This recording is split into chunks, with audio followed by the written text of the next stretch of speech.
జ్యోతిని పెళ్లి చేసుకునే ఉద్దేశం ఉన్నప్పుడు శ్రావ్యతో పెళ్ళంటే ఎందుకు ఒప్పుకున్నావు?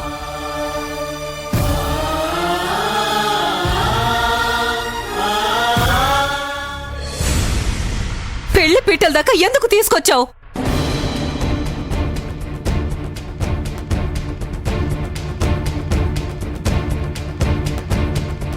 తన భవిష్యత్తుని ఎందుకిలా ప్రశ్నార్థకం చేశావు?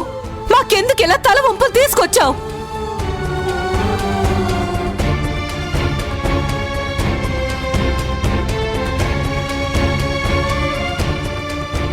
మీ కొడుకు చేసిన ఈ నిర్వాకానికి ఇప్పుడు మీరే సమాధానం చెప్తారండి?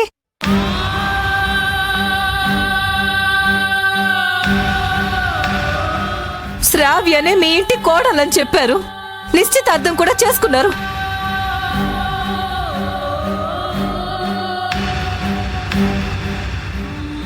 ఏకంగా పెళ్లి పీటల మీద మీ కొడుకు నా కూతుర్ని కాదని ఇంకొక దాని మెళ్ళ తాళి కట్టాడు.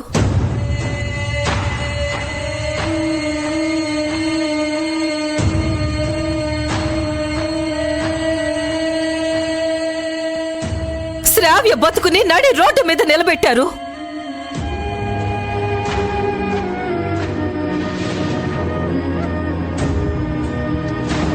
దాని సంతోషాన్ని కన్నీళ్లకు అంకితం చేశారు.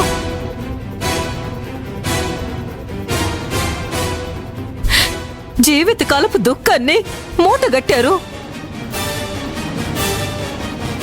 ఇప్పుడు నా బిడ్డ ఏ గోదాట్లో దూకాలో చెప్పండి.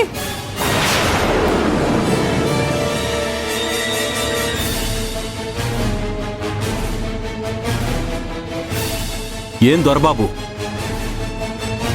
నేను మా జ్యోతమ్మ నీకు ఏం ద్రోహం చేశామని మా మీద ఎందుకింతలా పగబట్టావు?